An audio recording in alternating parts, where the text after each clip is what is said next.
Seja bem-vindo a mais uma aula de Introdução à Engenharia de Software. Eu sou Eduardo Damasceno e vou estar acompanhando com vocês nessa aula sobre a construção de um sistema. Nós estamos utilizando para essa aula o material de Engenharia de Software, né, do livro de Engenharia de Software do Roger Pressman, né, uma abordagem profissional. A composição do software, ele não é só a parte da codificação.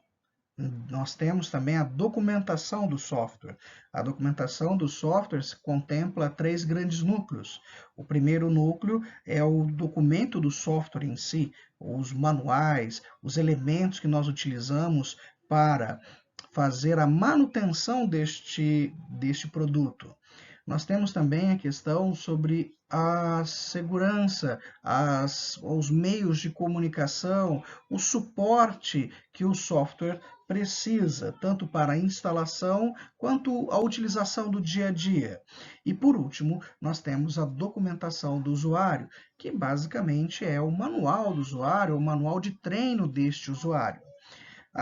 Também nós podemos observar que numa composição de software nós temos a documentação da codificação, da decodificação, né? Ou codificação apenas, né?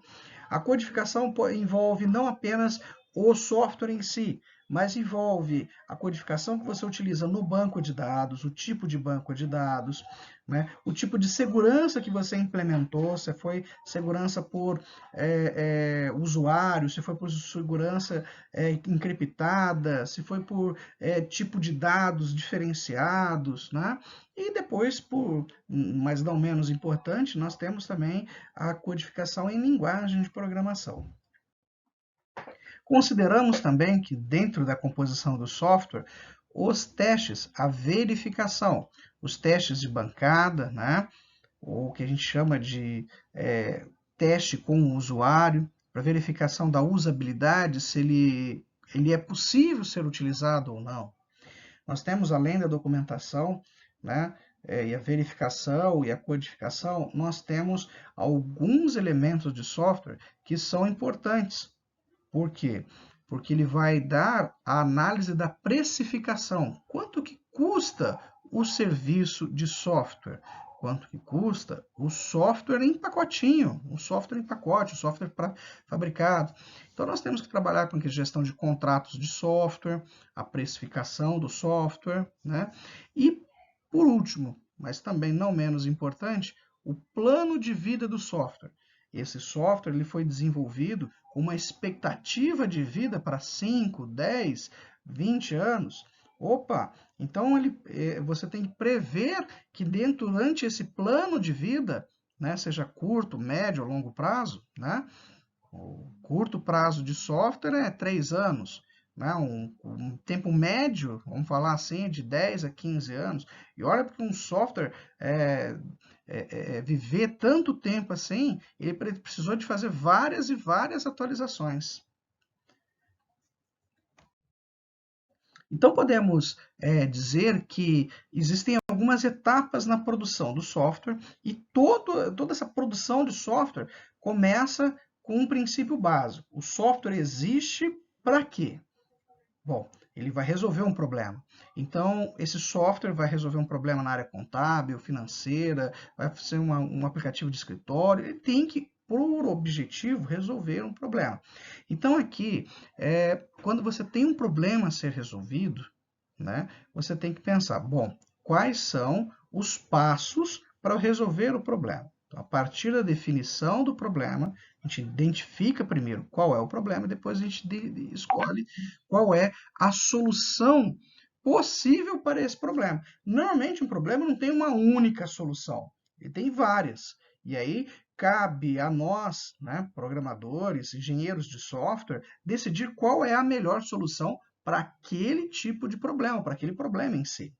Aí, nós traduzimos esta solução, tá, para um modelo algorítmico, no qual é possível o programador entender, né, o que será feito ali. Normalmente, nós utilizamos diagramas para transcrever algumas informações que nós vemos pela entrevista, pelo diálogo, para o entendimento do produto em si, do problema em si, né, para que possamos passar para o programador gerar o produto.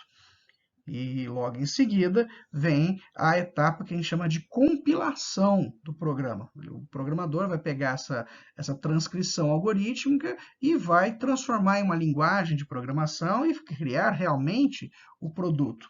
E no final, nós temos a execução desse programa, né, que é a etapa final do nosso desenvolvimento de software, não a parte final do processo de engenharia de software. Então, podemos desenhar que o nosso software, o processo de construção desse software, começa desde a primeira etapa chamada, né, concepção de software, onde você idealiza o software em si para resolver um problema. Aí você vai para a fase que a gente chama de análise e desenho, ou análise e projeto de software. Tá? O design ali não tem a ver com a beleza, mas sim com a questão do desenvolvimento do produto. Tá? Aí, a terceira fase é a fase que a gente chama de implementação. Depois nós passamos para a fase de testes e, por último, a fase de implantação. Na fase de implantação é que nós lidamos diretamente com o cliente e as suas expectativas de uso do software. Mas antes da gente ir lá para essa parte de entrega de software, nós, dentro da engenharia de software, temos que lembrar que para fazer todas essas fases, correr desde a fase da concepção até a fase da entrega, nós precisamos de uma metodologia. E isso que a engenharia de software tenta estudar mais afinco. Quais são os métodos, ou seja, as formas de se fazerem, os passos, de maneira que eu tenha o menor custo e a melhor qualidade de produto. Então, quando a gente fala que vai desenvolver um produto de software, né, nós vamos passar esse produto, passar essa ideia por eu tenho a ideia do aplicativo, vou passar ele por um processo de software. Esse processo, ele depende de uma metodologia. Quais são os conjuntos de passos? E, de acordo com essa metodologia, nós podemos usar para resolver o problema de uma empresa ou de várias empresas. Agora, quanto aos objetivos da metodologia de desenvolvimento de software, ela está ancorada em 4 princípios básicos. O primeiro deles é a qualidade do software em si. Ou seja, o produto final tem que ser um produto de qualidade. E qualidade nós vamos especificar o que é isso, vamos destilar o conceito de qualidade nas aulas para frente. A produtividade no desenvolvimento, operações, né, de desenvolvimento, a manutenção de software também tem que se manter favorável à construção desse software. E se durante o processo de desenvolvimento e de manutenção do software nós tivermos problemas de custos, problemas financeiros, normalmente são financeiros, ou de prazo, né, ou de especificação de produto, nós também caímos numa baixa qualidade de software. Então, esses 2 elementos são bem atrelados. Outro elemento que é atrelado é o quanto se produz pessoa, né? O quanto a pessoa consegue produzir naquele período e com a qualidade que necessária e estimada, ou seja, o que deveria ser, que a gente poderia analisar ali, né? Poderia ser, né? Está estimado para aquele desenvolvedor, está estimado para aquele colaborador. E por último, né, a ideia desta metodologia é permitir que profissionais tenham controle sobre o desenvolvimento do software dentro dos níveis de custos, os níveis de qualidade e principalmente em relação ao prazo de entrega. Então, quando a gente fala de software, né, a gente especifica, bom, o software tem que ter qualidade. Mas o que quer dizer isso? Bom, quer dizer que o software tem que estar correto. né? Uma loja não pode deixar de cobrar por produtos comprados pelo consumidor, né? Ele tem que cobrar, né? O cara, imagina, está lá dentro do mercado e o software PDV, né, que é o ponto de venda, né? O ponto de venda não registra um produto na hora do mercado. Opa, quem é que está perdendo? É o dono do mercado, né? Então a gente não pode deixar esse software passar por isso. Ele tem que ser correto, ele tem que ser robusto e altamente disponível. Ou seja, a loja abriu, ligou o software, ele vai ter que vender, tem que estar disponível para a loja estar funcionando, né? Outra coisa, ele tem que ser eficiente. O consumidor não pode ficar esperando processar para buscar quantos produtos tem no estoque, fazer toda a verificação, retornar preço de balanço para depois colocar o preço lá na tela. Não, tem que ser um negócio rápido. Aí a gente tem que trabalhar no seguinte: é eficiente porque tem um banco de dados eficiente, ou é eficiente porque ele tem uma máquina que processa rápido. Mas normalmente, do que eu tenho visto, né, no problema não está nem no banco de dados, né, quanto à questão da eficiência. O problema não está nem no banco de dados, nem na linguagem, nem no hardware. O problema está no projeto de banco de dados que foi feito errado. Não foi feito seguindo algumas determinações que nós colocamos, que vocês vão aprender lá na disciplina de banco de dados.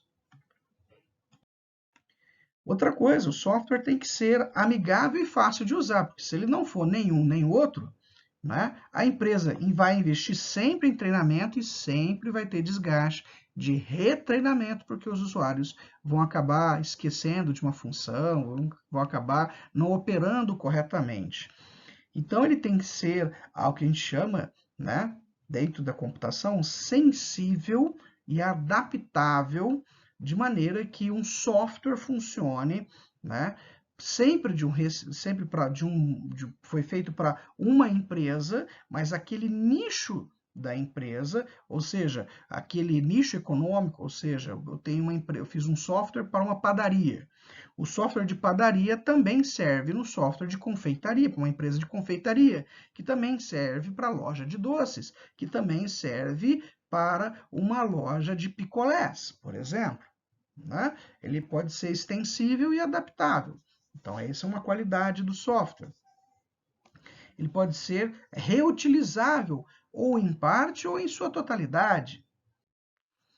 Ele pode ser aberto, compatível, de fácil integração com outros sistemas. Imagine como seria difícil a vida se você não tivesse o copiar e colar. Né? O quanto que a gente ia demorar para reescrever toda uma mesma informação. Ele tem que ser portável. Note que agora os celulares, os smartphones, você instala, por exemplo, um browser, né? Vou falar aqui do Edge. Você instalou o Microsoft Edge no seu celular, você quer continuar o trabalho no seu desktop, você só salva, você não precisa nem salvar, você para, fecha, e ele lá no seu desktop, você continua da onde você parou. A mesma coisa tem no Chrome, a mesma coisa tem no Firefox, no Safari. Essa migração, né, foi cada vez mais favorecida para que o trabalho do usuário tenha mais fluidez. Então a gente diz, né, que existe uma certa portabilidade de software e uma certa independência do hardware e do software de base para poder processar. Por exemplo, você pode abrir o Word no seu Android, né? Então Android não é, pô, estou abrindo o Word no Android, né? Então eu tenho essa portabilidade ali, né? Eu tenho tem um tipo de arquivo que pode ser utilizado em mais de um sistema operacional, tanto Android, tanto Windows, quanto Ubuntu, ele consegue trabalhar. Uma outra coisa que o software, né, ele tem de uma qualidade é que a empresa, né, vai sempre depender, né, do processo que a gente chama de instalação e atualização.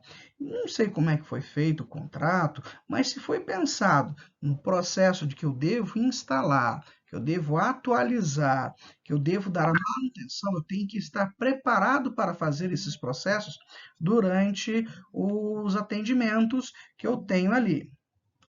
nós temos que lembrar que temos uma relação direta com o custo da produção do bem, não só o custo financeiro, o custo que nós temos de prazo, o tempo que nós utilizamos para fazer uma certa atividade. Então, as empresas, tanto de software, que produzem o software para uma empresa consumidora de software, né, quanto a empresa produtora de software, que produz artefatos para outras empresas de software utilizar. Esses custos, eles são analisados de acordo com o que a gente chama, tá, de o software barato. Quando a gente diz que um software ele é barato, né? Ele é barato mediante a relação custo-prazo, ou tempo, né? Custo-tempo e recursos. Tá? Uma empresa produtora de software tende a buscar a melhor forma de produzir um software economicamente viável, tanto para ela e aceitável para a unidade consumidora. E já uma unidade consumidora, uma empresa consumidora, ela não quer investir anos no desenvolvimento de um software. Ele quer investir num software que seja de rápido uso, que esteja pronto para ser usado. Né? Então, concluímos que o tempo de desenvolvimento ele tem que ser reduzido ao máximo possível, tá? Tanto por formas de ferramentas automáticas ou bibliotecas de programação que diminuem o tempo de produção desse projeto, né, de um projeto de software, quanto também quando você tem o tempo reduzido porque você utiliza um banco de dados que te dá suporte a esse tipo de desenvolvimento, né? E outra coisa, nós vamos estudar durante o curso também a relação direta entre a linguagem de programação e o banco de dados no qual se armazena as informações.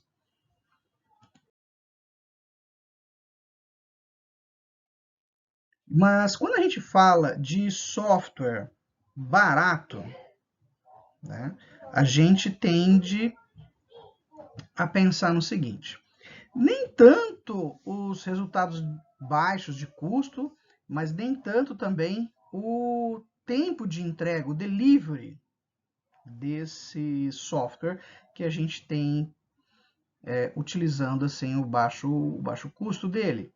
Nós pensamos sempre, né, que já que eu tenho uma empresa que fornece um software customizado, será que eu não consigo já ter algumas partes deste software já feitos e podem ser adaptados de outros projetos, né? Então, com isso eu consigo diminuir, né, o tempo de entrega.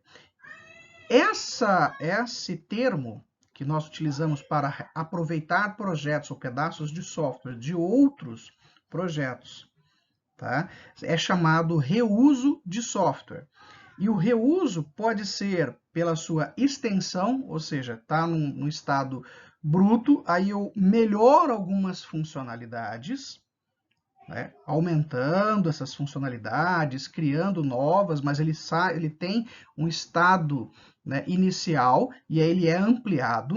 Eu tenho a adaptação desse reuso, né, ou formas de adaptação do código já feito, aí eu adapto para algumas peculiaridades, mas as regras de negócio, o processamento, as regras de processamento são muito parecidas, mas precisam ter alguns pequenos ajustes, tá? Então, a reutilização e a adaptação de código, e são critérios para dizer que nós temos um software barato. De maneira geral, existem alguns elementos quando a gente trabalha na linha da engenharia de software. Os elementos e atividades principais da engenharia de software são esses que nós vamos falar aqui nesse slide. Vejam que vou começar pelas atividades. Uma das principais atividades do processo de engenharia de software, ou processo de desenvolvimento de software propriamente dito, está relacionado ao planejamento do que eu vou fazer, Primeiro eu penso, para depois eu trabalhar ou codificar. Primeiro eu reflito, eu analiso, eu vejo o que compensa e o que não compensa. Eu verifico, principalmente, se o que eu posso fazer atende ao cliente. O segundo item dessa atividade é o que a gente chama de gerência de configuração ou gerência de mudanças. Nem sempre o cliente contempla tudo, né? Ele explica tudo o que o software dele quer fazer. Às vezes o cliente ele tem uma noção do que pode ser feito com aquele software. Ele tem apenas a descrição do problema. Mas às vezes o cliente muda. Ah, não quero muito isso, não quero mais aquilo. Ele acaba tendo uma certa mudança no próprio perfil ou mesmo no próprio desejo do que ele quer com o software. Por isso, essa gerência de configuração e gerência de mudança, ou controle de mudanças, também é conhecido, é importante para que você não fique perdido no desenvolvimento. Existem umas técnicas que nós chamamos técnicas de elicitação de requisitos e modelagem de negócios.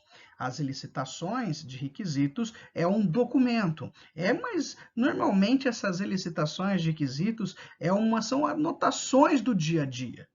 Não deveriam ser apenas anotações, mas costumeiramente ela é vista como uma anotação do que você, como cliente, deseja, né? O que o cliente deseja.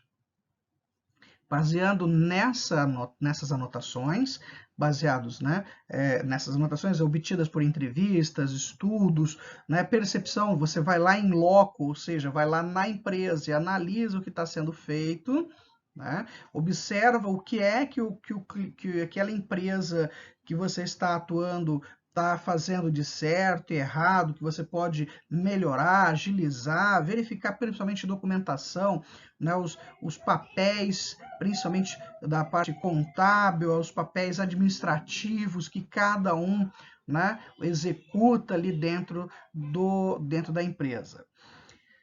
Uma outra atividade que nós falamos, né, é análise e projeto de sistemas. A análise é o terceiro passo depois da elicitação de requisitos e a modelagem do negócio. A modelagem do negócio é a descrição de como as regras funcionam para aquela empresa. Já a análise e o projeto de software, propriamente dito, nós vamos utilizar ferramentas de projeto, ferramentas de engenharia, de análise de sistemas, que vai nos ajudar a visualizar todo o processo que nós estamos fazendo de engenharia de software para aquela empresa. Depois nós vamos para a atividade de implementação, testes e a última, mas não menos importante, e que muitos engenheiros de software acabam caindo, perdendo seu custo, perdendo até mesmo, né, os clientes para que ele foi contratado, né, para desenvolver a solução, na hora da implantação. A implantação, muitos não é só instalar e tocar, e não é só isso, não é só a instalação. Tem a configuração da máquina, disposição. A maioria das máquinas hoje, elas estão ligadas à internet. Então, a internet tem um fluxo de armazenamento de informações, cookies, dados, né, de web ali, que podem atrapalhar diretamente a execução do seu software. O seu software foi utilizado na sua máquina, foi construído, aliás, na sua máquina e foi projetado para a sua máquina ou para uma máquina parecida com a sua. No entanto, quando você vai lá no cliente e vai analisar, né, vai observar primeiro quando o software está em execução na máquina do cliente, você deveria ter pensado, puxa vida, a máquina do cliente é inferior à minha em nisso. Ponto. Ou a máquina do cliente é superior à minha nesse ponto. Então, eu preciso analisar, né, e ser realista. Esse software que eu estou construindo, é possível rodar na máquina que o cliente deseja que ele rode? Essas são as nossas atividades enquanto engenheiros de software. E nós também, para realizarmos estas atividades, nós usufruímos de alguns elementos. Esses elementos, né, vamos só deixar frisado aqui, que essas atividades, agora nós vamos estar trabalhando a questão dos elementos da engenharia de software. Um dos primeiros elementos para a gente entender a engenharia de software é entender o ciclo de vida de um software. Outro elemento que é muito comum dentro da engenharia de software é as linguagens de programação. Mas nem toda linguagem, né, ela é pura, ela precisa de uma ferramenta de programação. Por exemplo, um ambiente de desenvolvimento integrado. Nós vamos falar sobre o que é uma IDE, que é o ambiente de desenvolvimento integrado. Vejam também que os métodos e os processos são elementos fundamentais para a atividade de engenharia de software.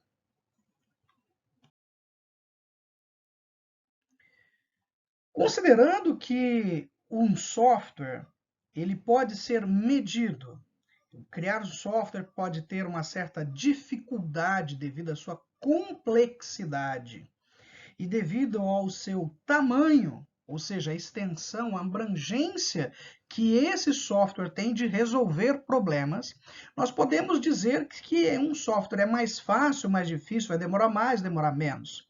Então, o estudo do tamanho do software, assim como a sua complexidade, importa para nós dentro da engenharia do software. Para a gente definir complexidade, a gente tem que entender que a complexidade está ligada diretamente com os objetivos que o software tem para resolver. Por que você precisa daquele software naquela empresa? Tem a ver diretamente com as estratégias que os desenvolvedores estão tomando para o desenvolvimento.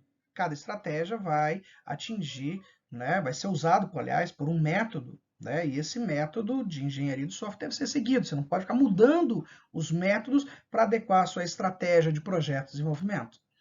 Uma outra coisa, né, o risco de você desenvolver um produto, que é o software, e esse produto não atender o cliente. Ou seja, qual o risco econômico, risco de processo e principalmente o risco, né, financeiro que você tem. Por que eu falo que finanças e economia são coisas diferentes? Economia está ligado para a área de software no reconhecimento dos valores agregados e nos valores encontrados para que você diga o quanto gastou no seu projeto de software. Já o financeiro está relacionado a relações dos pagamentos e recebimentos. Mais ou menos o que eu quero dizer que é um fluxo de caixa. O que entra e o que sai, se tem naquele dia, tem dinheiro ou não, para se pagar o projeto de software. Há uma complexidade também que pode ser ligado ao contexto social. O contexto social no qual as pessoas que estão operando o software e o contexto social no qual o software está inserido.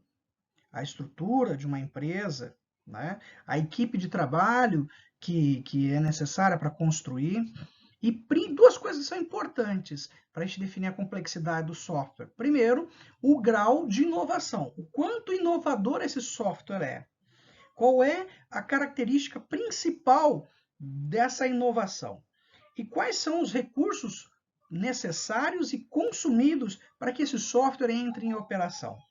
Definindo esses critérios de complexidade, nós podemos identificar se o software é complexo ou não. Mas e o tamanho? E como que a gente vai conseguir medir o tamanho do software, né? E em cima desse tamanho a gente consegue identificar qual é o esforço necessário para desenvolver o software. Bom, medir o esforço não é fácil, porque depende das pessoas no quais nós estamos trabalhando, a relação que essas pessoas têm umas com as outras, a cultura organizacional que a empresa tem, né? Quem faz sempre a parte do banco de dados, quem faz a parte de programação, front-end, back-end, né? A política de trabalho, se a empresa trabalha 6 horas, 8 horas, 4 horas, trabalha no modelo home office, stand-alone, faz o processo de offshore, distribui. Medir o esforço também é medir o desempenho que as pessoas têm para resolver um problema dentro de engenharia de software.